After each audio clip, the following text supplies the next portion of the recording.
Morning, everyone. Thank you very much for the introduction. Let me just sort out that I know what I'm doing. Okay. Right.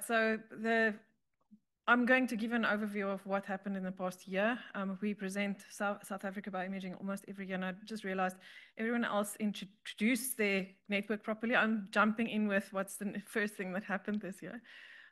So if you don't know much about South Africa Bioimaging, I'm hoping there's a poster on, and you're welcome to come and talk to us. But let's tell you about things. For a very long time, South Africa Bioimaging was in a incubation period. Little happened, but a few people involved. But things started growing slowly. We all are volunteers, so yeah, it was quite loose. We have a quite loose structure. But recently, we encouraged a few more people to become very active. And I would like to introduce you to them because I'm really hoping that in the next year, 2, 3, that you start seeing these people at meetings like this or any other meetings as well. So the first person is Mihlali Gojana. She's from the CSIR. Sizwe Tiali from UCT. Tivana Munsami from UKZN.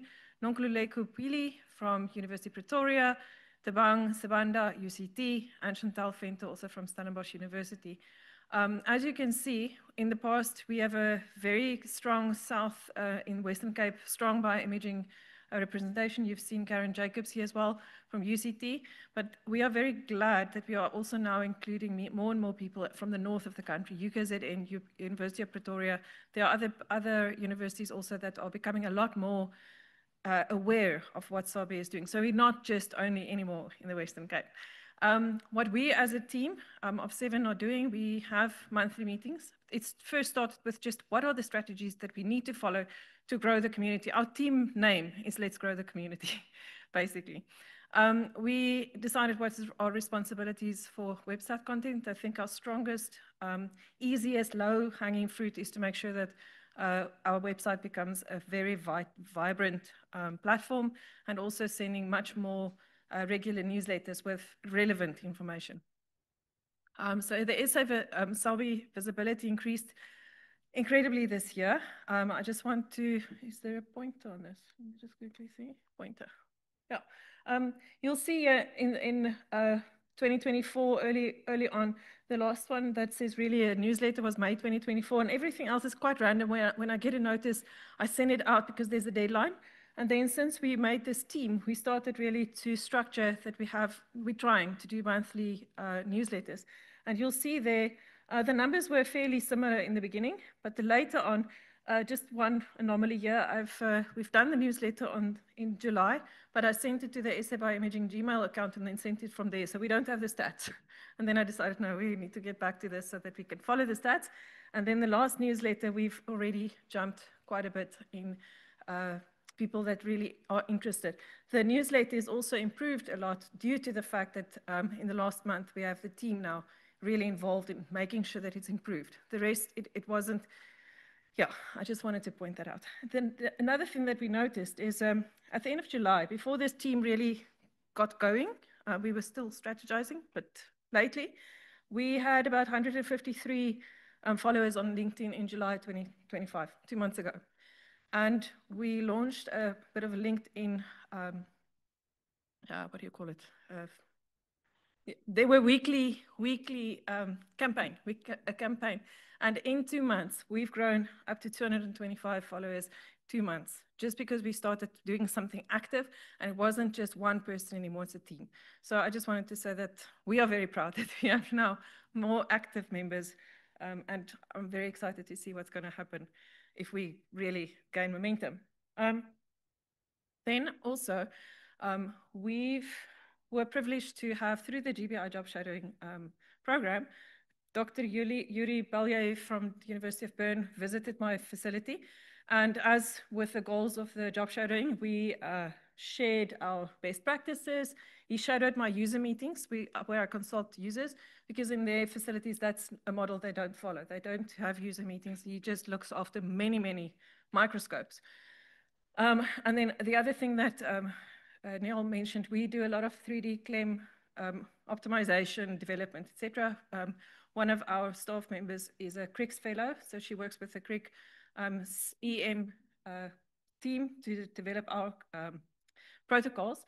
So that's what he came for in the job shadowing. But he is much more experienced in many, many microscopes than I am. So I told him, but there must be something where we can exchange knowledge here. And when he told me what he can and cannot do, I realized that this is something that the rest of South Africans will also benefit from. So we decided in the second week, we'll do a microscopy workshop. Typical, I've done my normal confocal microscopy course. Because he was there as a second trainer, we incorporated just normal fluorescence microscopy.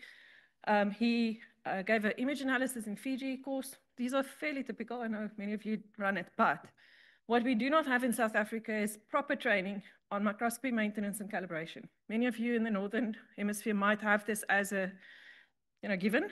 In South Africa, we don't. We get basic training very quickly, and then we're on our own, we learn from experience.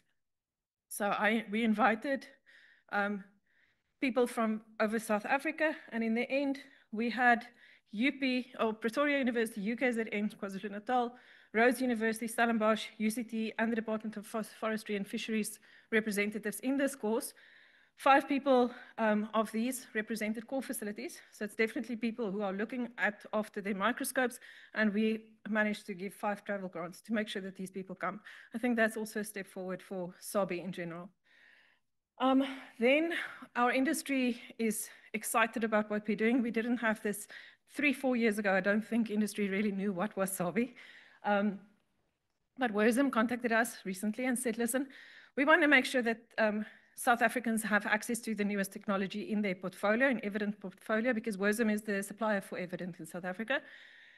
WIRSM went out on a limb and they acquired the confocal microscope. Just a quick back.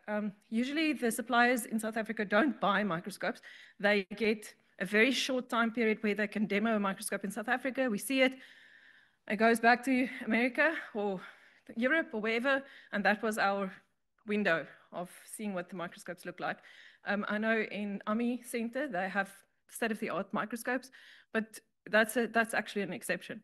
So what WIRSM said is they would like to place the microscope for elongated periods.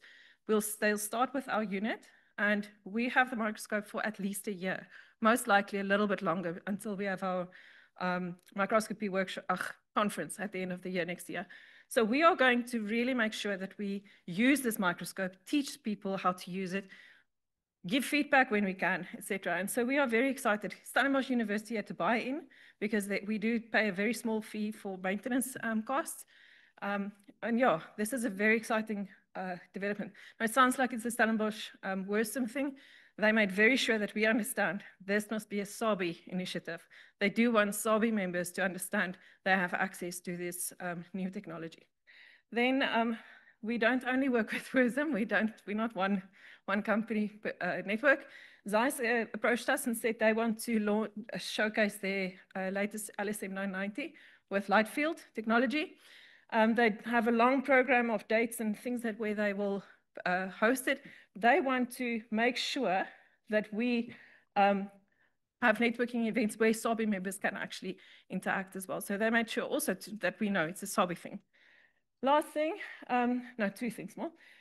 We better aligned now with our microscopy society in Southern Africa. We presented SABI, they're very excited to deal with us. And also there's a more structured collaboration between ABIC and SABI now. And we're working on that to make it more formal. We're always working together. I'm in both of them, but as you know, it must be growing. Finally, I'm going to rush through this. Imaging in South Africa is really not like it is in the Northern Hemisphere. A much more smaller footprint. As far as we know, there's only 12 institutions with imaging facilities. Just looking at confocals, because that's my field, Zeiss is our biggest distributor, but there's only 11, just finish this one. There's only 11 dedicated biology confocals. Just think of it. Sometimes in Europe, 11 is just one building. We have 11 in the country. 1 for material sciences, and then 1 or 2 more from other distributors. So we want to do a landscaping exercise to find out where our facilities are, how does their staffing work, etc. Hopefully next year we'll present these results. I'm going to just show that. So while you give me questions, you can read the summary. That is just the summary.